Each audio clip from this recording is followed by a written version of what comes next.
The white PVC pole is the most common marker you will see anywhere inside Louisiana's inshore waters. These things are everywhere and they all serve different purposes, some of which even contradict each other. For example, a white pole can mark an underwater hazard, something you don't want to hit with your boat, or it can mark a channel you want to keep your boat in. If you were to confuse one for the other, you can end up in an accident rather quick. It's maddening, isn't it? So how do you know what's what? Well, in this video, we'll detail exactly that, so let's jump into this. White PVC poles mark two different things in the marsh. We begin learning what white poles are used to commonly mark by breaking them down into two categories: navigational aids and underwater objects. Often we see white PVC poles used to help people get about the marsh. In some areas that are shallow, white poles are used to mark the channel for boats to stay in, especially during periods of low water. These white poles are lined up in a row. Sometimes single, larger white PVC poles are used to mark a point. This really helps in identifying that point in order to make the correct turns when navigating through the marsh. Everything out there looks the same,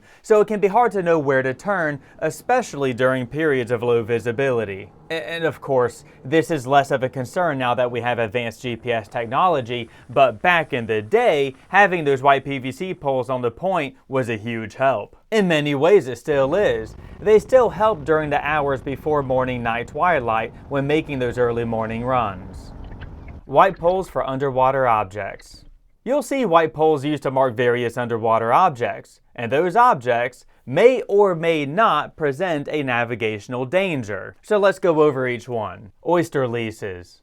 Where we see white poles used the most is to mark oyster leases. These leases can be larger than a football field or the size of a driveway. Sometimes the white poles are placed down the middle of the lease to mark where oyster culch was dropped. Other times they are placed around the edge of the lease to mark its boundary. It just depends. And there are so many of these in the marsh that they can be spotted in the clearest imagery on Google Earth desktop. For example, check out this imagery of the Biloxi Marsh. On the right you can see a major point, and on the left where the arrow is pointing is the row of white PVC poles used to mark the boundary of the oyster lease. You can see the same thing in this imagery of Empire. This oyster lease is filled with so many white PVC poles that you can literally see them from space. You'll also note this oyster boat actively dredging for oysters. If it looks like it's going in circles, well, that's because it is. Pulling oyster tongs while driving in circles is a widely used method for dredging oysters, like what you see in this time lapse. Underwater hazards.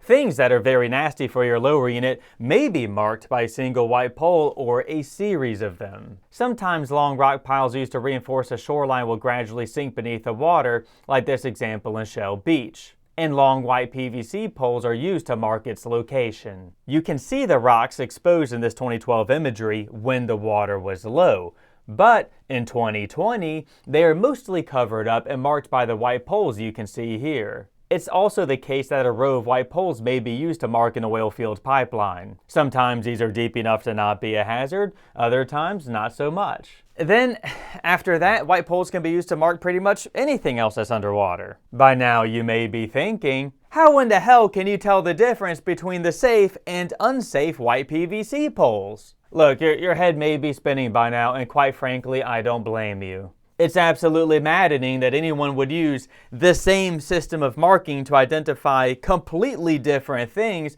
that are either helpful or harmful for your fishing trip. It makes you want to pull your hair out and scream. How do you tell the difference between a row of white poles used to mark an oyster lease or a dangerous rock pile? As you have seen so far, they practically look the same. The answer? It's all in the details, or the context of where the white PVC poles are located. Let's take another look at the example of this sunken rock pile in Shell Beach. If you'd like to follow along, then you can do so at these coordinates. And you'll also find them in the video description below so you can copy and paste. Now, I would look at these white poles marking these rocks and think, that is not an oyster lease. And that's because, for the most part, oyster leases tend to be in open water and not against a shoreline. Oysters are filter feeders, and putting them near the shoreline takes them out of the tidal highway where there's less food. Additionally, putting an oyster lease near the shore risks exposing them to cold air during the winter. It just doesn't seem like a good recipe for growing oysters.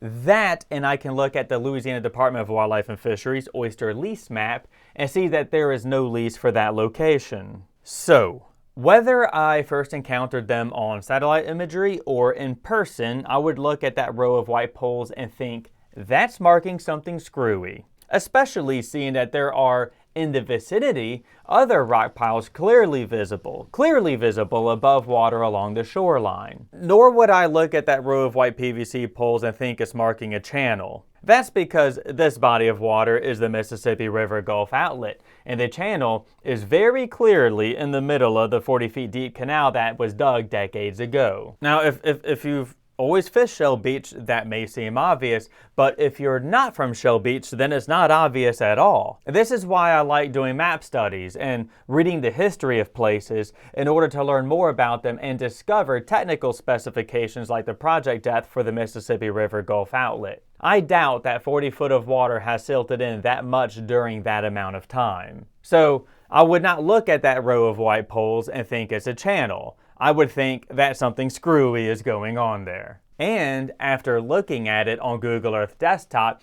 it would be obvious that it's a long rock pile that, at times, is submerged underwater. And this highlights why Google Earth Desktop is the best. With Google Earth Desktop, you can flip back and forth through the time slider to analyze historical satellite imagery and arrive at a better conclusion as to what's out there in the marsh waiting for you. Or you can wing it and learn the hard way by ripping off your lower unit on a rock. It's your call. At the end of the day, you can't go wrong with going slow and taking a careful look at things in order to establish a proven and reliable safe route. But I hope that this guide gave you better clarification so you can enjoy safely fishing the marsh. Learn more about how to use Google Earth Desktop. Inside Inshore Fishing 101, I teach inshore anglers how to use a tool like Google Earth Desktop to ferret out navigational hazards and discover safe routes for their boat. This is just one of the many tools that I use to go boating in new-to-me areas and not have an accident. And the few times something has gone wrong, it was because I didn't use the knowledge and tools taught inside that course. Additionally, I'll show you how to use this amazing tool to uncover fishing spots for speckled trout and redfish, so you don't have to slug it out in community holes with everyone else. At the end of the day, Inshore Fishing 101 is more than just a guide to using Google Earth Desktop for inshore fishing. It details how to find fish from scratch, how to fish all your spots, what tackle is best, and what to do for long-term success. Not just one fishing trip. All of the fishing trips. Inshore Fishing 101 is only available inside my membership, LAFB Elite. When you join, you will get access to all of my courses and the LAFB Elite community, where you can discuss inshore fishing with like-minded anglers, to include your next fishing trip. You can watch this video to learn more or visit lafbelite.com. Tight lines, and thanks for watching.